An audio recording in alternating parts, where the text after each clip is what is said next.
दोस्तों, मैं विनय चंद्राकर आज आप लोग के सामने एक नया टॉपिक लेके आया हूँ जिसमें हम लोग पढ़ेंगे पैरामैग्नेटिक सब्सटेंस क्या होता है और डाईमैग्नेटिक सब्सटेंस क्या होता है। ठीक है, तो सबसे पहले हम लोग देखेंगे कि पैरामैग्नेटिक सब्सटेंस क्या होता है। ध्यान से सुनना है ना। तो सबसे पहले देखो, पैरामैग्नेटिक सब्सटेंस का लिखा है ऐसा सब्सटेंस जो मैग्नेटिक फील्ड को अपने तरफ अट्रैक्ट करेगा, मतलब मैग्नेट के सामने रखा जाएगा उसे तो उसको अट्रैक्ट करेगा। ऐसे वाले को हम लोग बोलते हैं पैरामैग्नेटिक सब्सटेंस। सब्सटेंस इसलिए बोल रहा हूँ कि क्योंकि एलिमेंट्स भी हो सकता है, कोई स्पीसीज़ भी हो सकता है, कोई कंपाउंड भी हो सकता है। ठीक है, तो कोई भी ऐसा चीज़ जो मैग्नेटिक फील्ड में रखने पे वो अट्रैक्ट करेगा, वीकली भी कर सकता है, वो थोड़ा स्ट्रांगली भी कर सकता है, वो डिपेंड करता है। उसके बारे में भी हम लोग आज जानेंगे।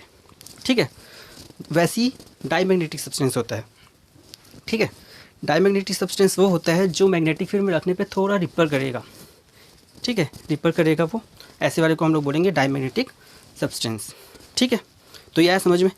अब ये मत सोचना कि किसी मैग्नेट के सामने किसी एलिमेंट को रख देते हैं तो उससे हम लोग टेस्ट करेंगे। भाई वो तो मैग्नेट रहेगा तब करेंगे ना, लेकिन बेसिक भी तो हमको जानना पड़ेगा। तो बेसिक इसका अपन लोग केमिस्ट्री में देखते हैं। ठीक है, आया समझ में इतना। तो देखिए अब आगे देखते हैं।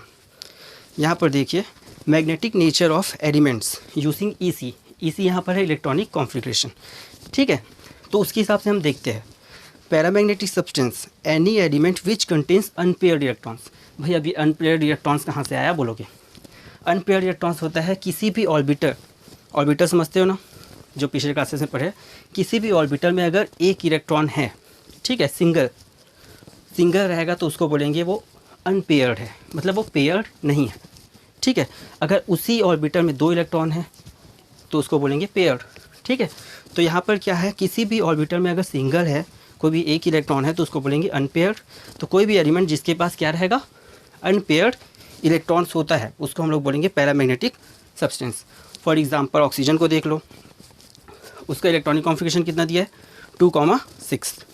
और उसके हिसाब से पता है ना, SPDF के हिसाब से हम लोग पढ़े थे, तो उसमें देखेंगे तो अपन लोग का आएगा 1s2, 2s2 और 2p4। 1s2 भाई पूरे तरीके से फील रहेगा, 2s2 भी पूरे तरीके से फील रहेगा। लेकिन जब p का देखेंगे तो p का ऑर्बिटर होता है 3। तो पहले सिंगल इलेक्ट्रॉन्स जाता है, तो पहले में, फिर दूसरे में, तीसरे में, चौथा तो पेयर हो जाएगा। ठीक है, तो उसके हिसाब से क्या होगा कि उसमें 2 अनपेयर्ड इलेक्ट्रॉन्स हो जाएगा अपने पास। समझ में आया। तो इस तरीके से जब बोला जाएगा दो सिंगल दिखा, मतलब 2 अनपेयर्ड इलेक्ट्रॉन्स आया, मतलब वो पैरामैग्नेटिक प्रॉपर्टी शो किया। मान लो किसी और का करते, उसमें एक दिखाता, तो भाई पूछता कि कौन सा ज़्यादा पैरामैग्नेटिक है, तो आप बोलते जिसके पास अनपेयर्ड इलेक्ट्रॉन्स ज़्यादा है वो ज़्यादा पैरामैग्नेटिक होगा।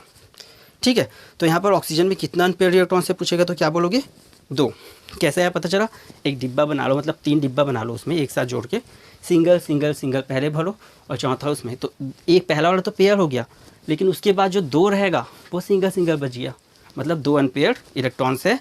और ये पैरामैग्नेटिक प्रॉपर्टी को शो कर रहा है, मतलब मैग्नेट को सामने रखेंगे तो वो थोड़ा सा क्या करेगा, अट्रैक्ट करेगा। आया समझ में। वैसे ही सेम टू सेम सोडियम का करो, तो उसका क्या होता है, 1s2, 2s2, 2p6, 3s1। पहले का जो 2 है S में, वो भी कम्प्लीटली फील्ड है, सेकंड S का भी कम्प्लीटली फील्ड है, P का भी कम्प्लीटली फील्ड है। लेकिन S का जब बनाओगे तो उसमें सिर्फ आपको कितना दिखेगा, एक ही इलेक्ट्रॉन दिखेगा, मतलब इसके पास अनपेयर्ड इलेक्ट्रॉन्स कितना है, 1। मतलब क्या हुआ कि ये पैरामैग्नेटिक प्रॉपर्टी शो करेगा। लेकिन ऑक्सीजन और सोडियम में कौन ज़्यादा पैरामैग्नेटिक है पूछेगा तो पहले क्या निकालोगे, अनपेयर्ड इलेक्ट्रॉन्स। और किसका ज़्यादा है उसमें अनपेयर्ड इलेक्ट्रॉन्स बोलेगा तो क्या बोलोगे, ऑक्सीजन का।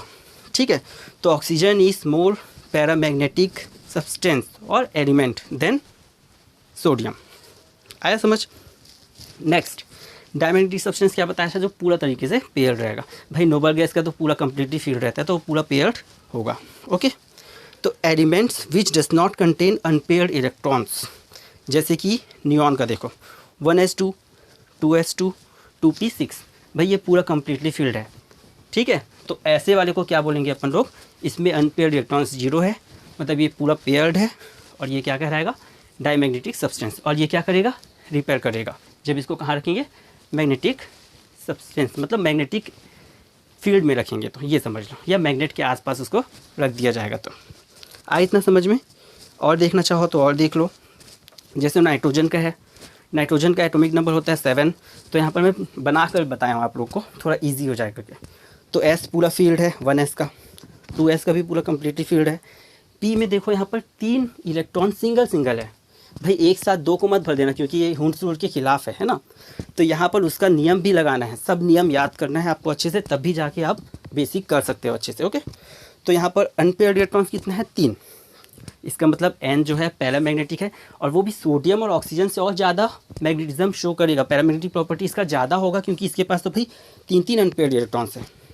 ठीक है, आर्गन का देखो भाई, ये तो नोबल गैस है, तो आपको पहले ही सोच लेना है कि नोबल गैस है, मतलब भाई इसमें तो 0 होगा अनपेयर्ड इलेक्ट्रॉन्स, मतलब वो क्या होगा? डाई मैग्नेटिक ही होगा। तो यहाँ पर देखोगे आप तो दिख रहा है पूरा पेयर्ड है। ठीक है, तो इसको क्या बोलेंगे? डाईमैग्नेटिक। तो भाई अगर आज का वीडियो आपको पसंद आया तो प्लीज़ लाइक कर दीजिए, जो पहली बार देखेगा वो लाइक और सब्सक्राइब दोनों कर दीजिएगा। Thank you.